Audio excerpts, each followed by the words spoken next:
খারাপ স্বপ্ন কোনগুলো? আপনি ঘুমন্ত অবস্থায় বোবায় ধরছে আপনাকে, অথবা ভয়ানক কোনো কিছু আপনাকে পাকড়াও করছে, কেউ পেছন থেকে আপনাকে ধরে ফেলার চেষ্টা করছে, ছাদ থেকে কেউ ধাক্কা মেরে ফেলে দিচ্ছে, বিমানে সফর করছেন, বিমান থেকে দেখতে পাচ্ছেন আপনাকে কেউ ফেলায় দিচ্ছে, সাগরের মধ্যে আপনি ডুবে যাচ্ছেন, নানান কিছু দেখা যায়। স্বপ্ন, ভালো স্বপ্ন আল্লাহর পক্ষ থেকে হয়। স্বপ্ন কিন্তু নবীদের স্বপ্ন ছিল ওয়াহি, আপনার আমার স্বপ্ন কিন্তু ওয়াহি না। আপনার আমার স্বপ্ন সত্যও হতে পারে, মিথ্যা হতে পারে। সুতরাং একটা স্বপ্ন দেখলেই যে আপনারা একেবারে পেরেশান হয়ে যান, বিষয়টা কিন্তু এরকম পেরেশানির বিষয় না। বিষয়টা খুব স্বাভাবিকভাবে নেবেন। খারাপ স্বপ্ন যখন দেখবেন, হযরত কাতাদা রাদিয়াল্লাহু তাআলা আনহু বর্ণনা করেন, আল্লাহ রাসূল সাল্লাল্লাহু আলাইহি ওয়াসাল্লাম বলেছেন, ভালো স্বপ্ন আল্লাহর পক্ষ থেকে, আর হলুম বা খারাপ স্বপ্ন হচ্ছে শয়তানের পক্ষ থেকে। সুতরাং ভয়ঙ্কর স্বপ্ন দেখলে আপনি কি করবেন?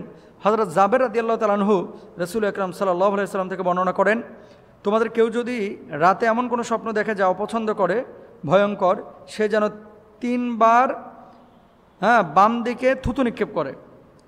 এই যে বাম হাত, ধরেন আপনি ভয়ঙ্কর স্বপ্ন দেখেছেন, বিছানা থেকে উঠে যাবেন, উঠে 3 বার থু থু থু করে বাম দিকে থুতু নিক্ষেপ করবেন। গাল ভরা থুতু না, কিন্তু থুতুর ভান করবেন, ছোট ছোট থুতু। এরপরে 3 বার আউযু বিল্লাহি মিনাশ শাইতানির রাজিম পড়বেন। আর যেই কাত হয়ে আপনি স্বপ্নটা দেখেছেন সেই কাতটা মানে পার্শ্বটা পরিবর্তন করবেন। ধরেন আপনি ডান কাতে শুয়েছিলেন, এই ভয়ানক স্বপ্ন আপনি অবস্থায় দেখেছেন, আপনি এখন উঠে 3 বার থুতু নিক্ষেপ করলেন, 3 বার আউযু বিল্লাহি মিনাশ শাইতানির রাজিম পড়লেন। এরপর আপনি যেটা করবেন, ডান কাতে থাকলে বাম কাতে, বাম কাতে থাকলে আপনি ডান কাত হয়ে যাবেন। এটা নবীজির হাদিস। অন্য হাদিসে এসেছে, রাসূল সাল্লাল্লাহু আলাইহি ওয়াসাল্লাম বলেছেন, কেউ যদি রাতে খারাপ স্বপ্ন দেখে তবে সে যেন তার বিছানা পরিবর্তন করে নেয়। মানে যে চাদরটা ছিল এই চাদরটা আপনি পরিবর্তন করবেন। আর এই সমস্ত ভয়ঙ্কর আচরণ থেকে বাঁচার জন্য আপনার প্রথমেই যখন ঘুমাবেন ওযুটা করে নেবেন। আমরা এটা করি না। 2 রাকাত নামাজ পড়বেন, 4 কুল পড়বেন, আয়াতুল কুরসি পড়ে বুকে ফুৎকার দিয়ে, হাতে ফু দিয়ে পুরো শরীরটা আপনার মাসা করবেন। তাহলে শরীরটা বন্ধ হয়ে যাবে। বন্ধ মানে বুঝেন, বদজিন আপনার উপর আসার করতে পারবে না, খারাপ স্বপ্ন আপনি দেখবেন না। আর এই যে বাচ্চা কাচ্চা অনেক সময় পেশাব করে, ওই বিছানার উপরে আবার ঘুমান, এমনটা করবেন না। 2 হাদিসের আলোকে সুস্পষ্টভাবে ভয়ঙ্কর বা দুঃস্বপ্ন দেখার পর 9টি কাজ করা আবশ্যক। 1 নাম্বার, শয়তানের অনিষ্ট থেকে আল্লাহর কাছে আশ্রয় চাওয়া। 2 নাম্বার, বাম দিকে 3 বার থুতু নিক্ষেপ করা। 3 নাম্বার, শয়তান থেকে আশ্রয় প্রার্থনা করে 3 বার তাউজ পড়া, আউযু বিল্লাহি মিনাশ শাইতানির রাজিম 3 বার পড়া। বিছানা পরিবর্তন করা, ভয়ঙ্কর স্বপ্ন দেখলে আর ঘুমাতে না চাইলে ওযু করা এবং 2 রাকাত নামাজ আদায় করা, স্বপ্নের কথা কাউকে না বলা, ভয়ঙ্কর খারাপ স্বপ্ন দেখলে সাধারণ কাউকে না বলাই উত্তম, আল্লাহর কাছে স্বপ্নের ভালো দিক কামনা করা, স্বপ্নের অকল্যাণ থেকে বাঁচতে সম্ভব হলে আল্লাহর রাস্তায় দান সদাকা করা, কারণ আস-সাদাকাতু তারুদ্দুল বালা, দান সদাকা আপনি যখন করবেন আল্লাহ সুবহানাহু ওয়া তাআলা আপনাকে বিপদ আপদ থেকে রক্ষা করবেন। ভয়ঙ্কর কিংবা দুঃস্বপ্ন দেখলে আল্লাহর কাছে একটা দোয়া করা যেতে পারে।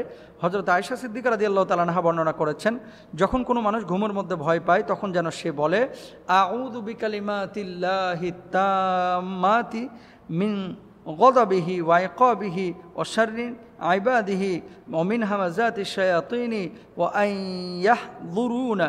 এটা আম্মা জান আয়েশা সিদ্দিকা রাদিয়াল্লাহু তাআলা আনহা এই দোয়াটা পড়তে বলেছেন। আপনারা এই দোয়াটা পড়বেন ইনশাআল্লাহ। এখন আসেন বোবা জিন। বোবা জিন বলতে এটা কিন্তু জিনের এক প্রকার অস্তিত্ব। মানুষকে যখন বোবা ধরে আর কি, বোবা জিন যখন আচ্ছাদিত করে, এই আচ্ছাদিত করলে মানুষের অনেক সময় মনে হয় স্ট্রোকও কিন্তু অনেক সময় হয়ে যায় এরকম, এবং প্যারালাইজড হয়ে যায় মানুষ। কেন? তার স্নায়ু চাপ পড়ে, মেন্টালি খুব প্রেশার পড়ে। আর মেন্টালি যখন প্রেশার পড়ে মানুষের হৃৎপিণ্ডের পাম্পিং কিন্তু বেড়ে যায়, ব্রেনের উপরে ইফেক্ট পড়ে, তার রক্ত চলাচলের উপরে ইফেক্ট পড়ে। এই কারণে কিন্তু এরকম ঘটনাগুলো ঘটে। তো বোবাজিন থেকে যদি আপনি বাঁচতে চান তাহলে একমাত্র কাজ, যেই আমলগুলো বলেছি এই আমলগুলো শুরুতেই করবেন, ওই যে সূরার আমলগুলো, যদি বাঁচতে চান ইনশাআল্লাহ এই বোবাজিন থেকে। আর বোবা ধরা এটা কখনো শরীরের কোনো অঙ্গগত বৈষয়িক কারণেও হতে পারে, যেমন কোনো খাবার বা ওষুধের প্রভাব, আবার কখনো কখনো জিনের প্রভাবে হতে পারে। এটা বর্তমান বিজ্ঞানীরাও বলছে, ইসলামিক স্কলাররাও বলতেছে।